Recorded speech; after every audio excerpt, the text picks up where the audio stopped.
24 नवंबर रविवार को संभल में हिंसा हुई। जामा मस्जिद में सर्वे हुआ कोर्ट कमिश्नर का। वहाँ पर ये क्लेम किया गया कि ये मस्जिद ना होकर पुराने समय का एक श्री हरिहर मंदिर है और उसी को लेकर ये कमिश्नर सर्वे हुआ। उसके बाद यहाँ पर पथराव, हिंसा, आगजनी, ये सारी चीज़ें हुई। कई लोग इस हिंसा में मारे गए और बहुत से लोगों को पुलिस ने गिरफ्तार करके जेल भी भेजा है। बड़े नामी लोग जो हैं यहाँ के, खास करके जो सांसद और विधायक के बेटे हैं, वो उन मुकदमों में रजिस्टर्ड हुए हैं।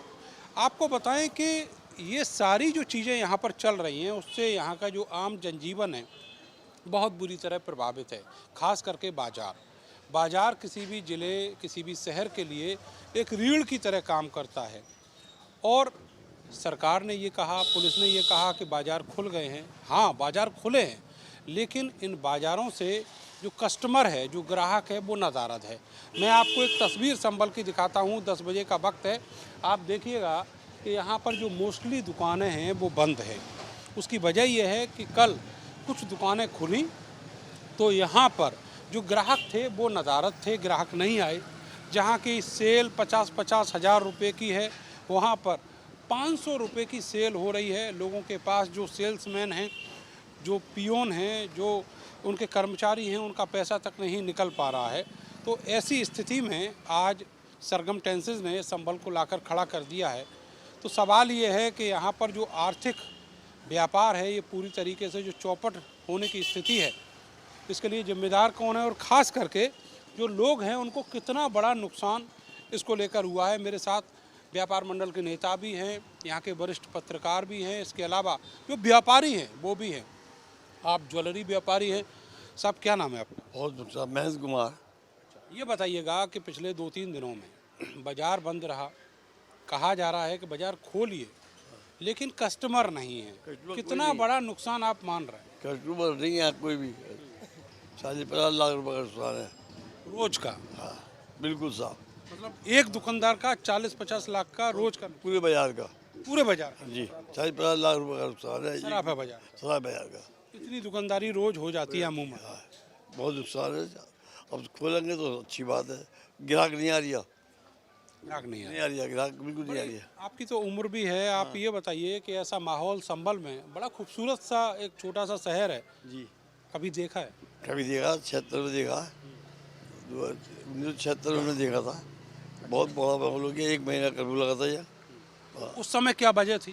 उस समय ये कहता एक मुल्ला मार दिया जामा मस्जिद में, ये बात थी।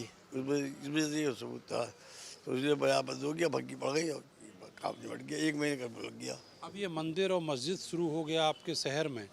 हमने देखा कि अयोध्या में भी यही हुआ था, लेकिन उसके बाद वहाँ का जो आम जनजीवन है वो हमेशा प्रभावित रहा।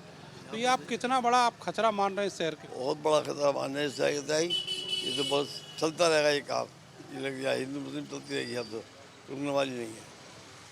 दीप एरन साहब हैं हमारे साथ, जो व्यापार मंडल के अध्यक्ष भी हैं। एरन साहब, ये बताइए कि जो पूरा व्यापार प्रभावित हुआ पिछले 3-4 रोज़ में, दुकानें बंद हैं, अगर दुकानें खुली भी हैं तो ग्राहक नहीं हैं, तो क्या मान के चल रहे हैं कि यहाँ पर जो मिडिल क्लास है, लोअर मिडिल क्लास है, उसको कितना बड़ा नुकसान है? कैसे उनका जीवन यापन होगा? जब भी कभी शहर में शांति होती है, किसी भी शहर में शांति होती है, तो उससे आम जीवन प्रभावित होता है, ये निश्चित बात है। और सबसे बड़ा नुकसान होता है व्यापारी का, जो रोज़ व्यापार करता है, अपने बच्चों का, परिवार का पेट पालता है। और नुकसान होता है उस मज़दूर का जो रोज़ाना मजदूरी करता है। तो निश्चित बात है, जब भी अशांति होगी तो शहर में व्यापारी का, व्यापार का, इन सबों का बहुत बड़ा नुकसान होता है। मैं आपके माध्यम से अपील करना चाहूँगा शहर के लोगों से कि वे शांति बनाए रखें। कानून अपना काम करता है, उसकी अपनी चाल होती है, वो अपने तरीके से काम करता है। सबको मौका है देश के अंदर, लोकतंत्र है देश के अंदर, सबको अपनी अपनी बात कहने का अधिकार है। अदालत में अगर कोई मुकदमा है तो अदालत में आप जा कर के कहिए, लेकिन सड़क पर आकर झगड़ा करना किसी तरीके का उचित नहीं है। आपने कहा कि कानून जो है अपनी चाल से काम करता है। हमने देखा, और यहाँ के जो मुस्लिम समुदाय के लोग हैं वो ये मानते हैं कि इस मामले में कानून की जो चाल है वो काफ़ी स्पीडी है। शायद लोग समझ नहीं पा रहे हैं उस चीज़ को। या उतना वक्त उन्हें समझने का नहीं मिला जिसकी वजह से ये हालात पैदा हुए? मैं समझता हूँ सारा ये पॉलिटिकल मोटिवेशन है, सारी चीज़ें। मुस्लिम समाज से साथ हिंदू समाज का बहुत अच्छा रिश्ता रहा है यहाँ संभल में। दोनों एक दूसरे से मिलकर रहे हैं, बहुत एक दूसरे को परिवारों में आना जाना है, त्योहारों में आना जाना है। किसी तरीके का मतभेद मनभेद हिंदू मुसलमानों के बीच में नहीं है। लेकिन कुछ परिस्थितियाँ ऐसी हो गई होंगी जिनकी वजह से मैं समझता हूँ थोड़ा सा राजनीतिक कारण ये हो सकता है। इन नेताओं को क्या नहीं चाहिए कि जहाँ जिस वोटर का आप वोट ले रहे हैं, जहाँ का आप प्रतिनिधित्व कर रहे हैं, वहाँ पर अमन कायम करने की कोशिश करें? कोई आया इस आगजनी के बाद आप लोगों के बीच? नहीं, कोई नहीं आया। लेकिन ये बात आपका बड़ा अच्छा प्रश्न है कि राजनीतिक लोगों को चाहिए कि वो शहर के अंदर अमन शांति रखें, क्योंकि उससे उनके ही वोटर का नुकसान होता है। जो उनको वोट करता है उसी का नुकसान होता है।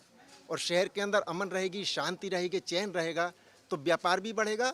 और मैं समझता हूँ जो नेता अपने आप को चमकाने का प्रयास कर रहे हैं उनकी भी चमक बढ़ेगी। तो ये जो आपके जनप्रतिनिधि और नेता हैं, उनकी बेशर्मी नहीं है कि इतनी बड़ी घटना हो गई और कोई यहाँ आया तक नहीं बीच में? आप अब मुझसे ये आप प्रश्न कर रहे हैं, ये मेरा उत्तर देने का नहीं है। लेकिन ये उनको सोचना चाहिए, ये उनके विचार करने का प्रश्न है कि इस विषय में वो विचार करें। जनता को भी सोचना चाहिए कि उन्होंने कैसे नेता जो है अपने बीच में खड़े कर दिए। नहीं, निश्चित रूप से मैं आपकी बात से सहमत हूँ। जनता को भी विचार करना चाहिए कि हमें ऐसे जनप्रतिनिधि देने चाहिए जो उनके सुख दुख में हमेशा उनके साथ खड़े रहें। सर, आप तो यहाँ का हिंदी डेली भी चलाते हैं, 40 वर्षों से आप यहाँ पत्रकार हैं। कैसा माहौल आप आज देख रहे हैं और ये शहर कैसा है? ये माहौल तो सर कि बहुत बार देखने को मिला है, लेकिन इस बार कुछ ज़्यादा हो गया है। और मैं यहाँ का जो जिला प्रशासन है उसको बधाई देना चाहूँगा। उसने समय रहते बहुत ही संयम बरतते हुए स्थिति को संभाला है। उन्होंने जो पत्थरबाज थे उन्होंने बार बार प्रशासन ने कहा आप लोग यहाँ से चले जाइए, अपना भविष्य खराब मत करिए। उसके बावजूद भी जो दंगाई नहीं माने। मैं समझता हूँ प्रशासन ने फिर भी बहुत संयम रखा है। बहुत बड़ी घटना हो सकती थी, उसको टाला है। रही व्यापार की बात, तो जब इस तरह की घटनाएं हो जाती हैं तो बाज़ार तो प्रशासन खुलवाने का प्रयास कर रहा है ताकि वातावरण नॉर्मल हो। लेकिन अभी भी देहात का लोग यहाँ नहीं आ रहे हैं, जिसकी वजह से यहाँ का व्यापार चौपट हुआ है। देहात के ही नहीं, जो शहर के लोग हैं, जो आपके इलाके के सराउंडिंग लोग हैं, वो भी नहीं आ पा रहे। शहर के लोग वो आ रहे हैं जिन्हें ज़रूरत का सामान लेना है या जिनके बच्चे बीमार हैं, मरीज हैं, अस्पतालों में दवाई लेने आ रहे हैं। वैसे आम नागरिक अभी बाज़ार में आने से कतरा रहा है।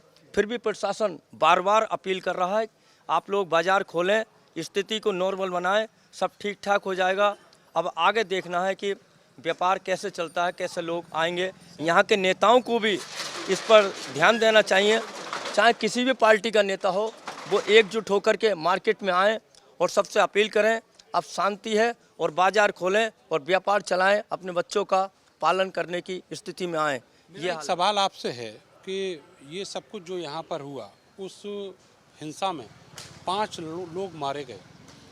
उनमें से मोस्टली से हमने बात की, उनका आरोप सीधे पुलिस के ऊपर है। क्या पुलिस को इस पूरे मामले में एक न्याय संगत कार्रवाई नहीं करनी चाहिए? नहीं, ऐसा है जो पोस्टमार्टम रिपोर्ट आई है उसमें 315 का हवाला दिया गया है। और जहाँ तक मुझे जानकारी है पुलिस पर 315 नहीं होती है। पुलिस का जो कहना है, उन्होंने ये बताया कि दो तरफ से दंगाई हम पर पथराव कर रहे थे और गोलियां चला रहे थे। इस बीच में कुछ लोग भागे और वो दंगाइयों की गोली से मारे गए हैं। अब ये स्थिति जो है वो जांच का विषय है। मजिस्ट्रेटी जांच के आदेश हो गए हैं। जो भी स्थिति हो वो जांच में सामने आ जाएगी। फिलहाल हम लोगों का प्रयास है कि शहर में अमन रहे, लोग व्यापार खोलें, दुकान खोलें, सब काम ठीक हो जाएगा। अच्छा, ये जो मंदिर मस्जिद के झगड़े हैं, इनमें इंटरेस्ट उन लोगों का होता है जो पॉलिटिक्स से जुड़े होते हैं। आम आदमी का मैं समझता हूँ इंटरेस्ट नहीं होता। मैंने आपके शहर में भी ऐसी 1-2 जगह देखी हैं जो हैं तो मुसलमानों की, लेकिन वहाँ हिंदू सेवा कर रहा है बरसों से। लेकिन उसके बावजूद भी इस तरह की चीज़ें जब होती हैं तो उसका कितना बड़ा नुकसान है? नुकसान आम जनता को ही होता है और नेताओं को नहीं होता। आम जनता को नुकसान होता है। और आम जनता तो यहाँ पर मिलजुल कर रह रही थी और जो दंगाई हैं उन्होंने प्रशासन को भड़काया और प्रशासन को कार्रवाई करने को मजबूर करा, जिसके कारण ये स्थिति पैदा हुई है। अच्छा, तो अब आप क्या इसका जो सॉल्यूशन है, जो कंक्लूजन है, वो क्या मान के चल रहे हैं आगे आने वाले वक्त में कैसे शांति, जो लॉन्ग टर्म शांति है, वो बनी रहे? हमें भारत के संविधान पर और न्यायपालिका पर विश्वास रखना चाहिए और न्यायपालिका जैसा आदेश करेगी उसका पालन करना चाहिए। बहुत शुक्रिया आपका हमसे बातचीत करने के लिए। तो न्यायपालिका जिस तरीके का आदेश करे उसका पालन करना चाहिए और पुलिस प्रशासन वही यहाँ पर करवाने की कोशिश कर रहा है, लेकिन लोगों का यकीन उस सिस्टम के ऊपर से हट गया है या फिर लगातार हट रहा है। जिस तरीके का जो आदेश है वो कोर्ट ने दिया, कमिश्नर सर्वे वहाँ पर हुआ, लेकिन अब लोग यहाँ के ये मानकर चल रहे हैं कि उनकी मस्जिद को, जो बरसों से यहाँ खड़ी हुई है, उसको कोई खतरा है। उसी मस्जिद को ये क्लेम किया गया है कि वो श्री हरिहर मंदिर है और उसके पक्ष में, उसके सपोर्ट में बहुत सारे एविडेंस भी लगाए गए हैं। अब देखना होगा कि कमिश्नर सर्वे की रिपोर्ट जब 29 नवंबर को दाखिल होती है कोर्ट में, उसके बाद कैसी स्थिति संभल में रहेगी। फिलहाल जो आम आदमी है, व्यापारी है, उसको बहुत बड़ा नुकसान रोज हो रहा है। कैमरा सहयोगी सानू के साथ मैं नरेंद्र, भारत समाचार, संभल।